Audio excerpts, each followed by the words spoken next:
Peter and Steve, how difficult was it to get anything done when working with somebody that looks like Anne Hathaway?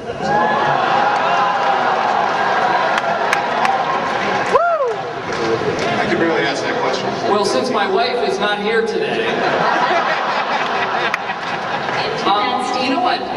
Here's the thing about Anne Hathaway. She is, in person, really funny and kind and very, very goofy. She's a goofball, and she was like the only woman on the set for months. Much to her chagrin. And once the camera starts rolling, she is demure and sophisticated, and it's like something clicks inside of her, and she's completely in character. And Pete and I marveled at that from day one. I mean, they're two completely separate people, and she's a great actress. I mean, the level that she brought to this movie, because I think a lot of people think of Get Smart, and they know obviously that it's funny, but Anne was able to, and not to get too deep into it, but she was able to bring this other side that was riveting, and I was amazed. She's a really fantastic actress and beautiful to boot. So you don't have to buy me a Christmas present this year. Thank you. No, wow. she's just great. I mean, I can't speak highly of her. It worked. I'm sorry. Girls, scream if you're jealous of me right now to get to know this man. Boys, scream if you're jealous of me. You just motioned. That was. I'm in between. Boys, scream if you're jealous of me too. We have time Thank for you very much. That was wow. Thank you. We've got time for about one more question.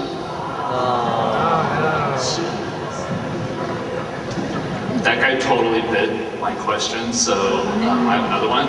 Can you link maybe one film that you saw as a kid that made you want to get into filmmaking?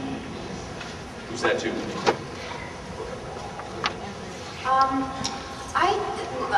One of the first movies that I saw that I just remember thinking, wow, you know, you have to be really technically skilled and charming and funny and also dramatic.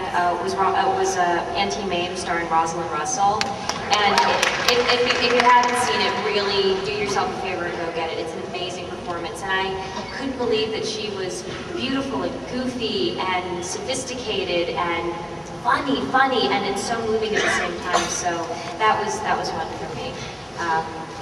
She's got great outfits in it too. Young Frankenstein?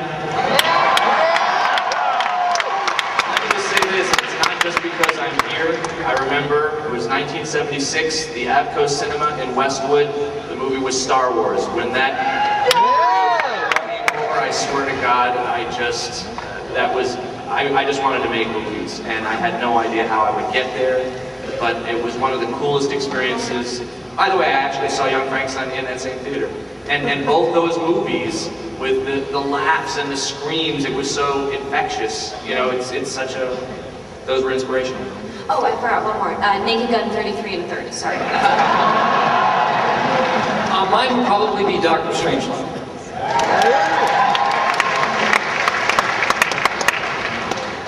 Why? Why? Talk about it. It's the last question. Make it count, Carell.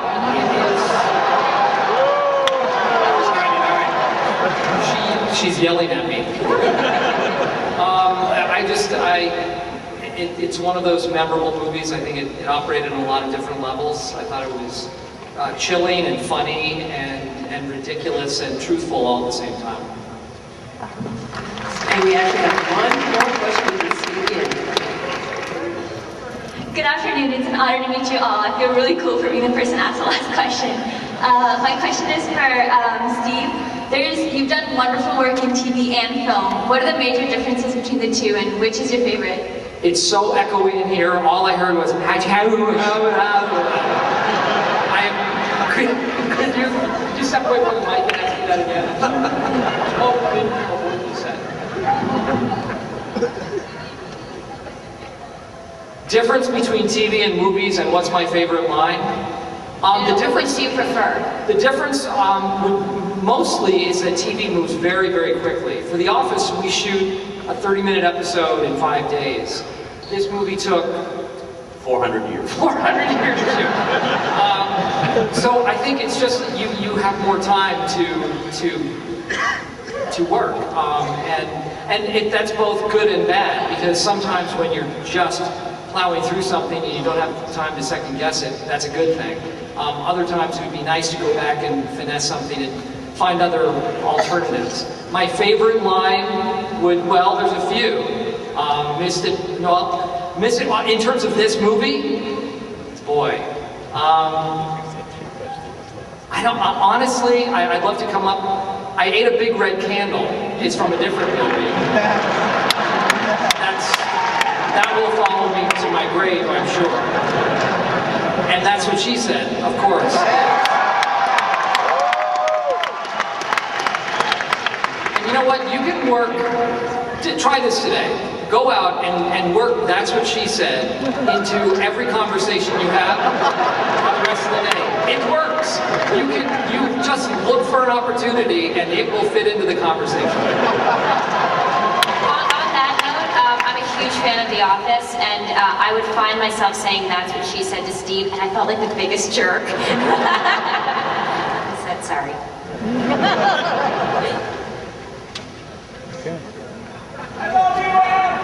And that's the time. Thank you all very much.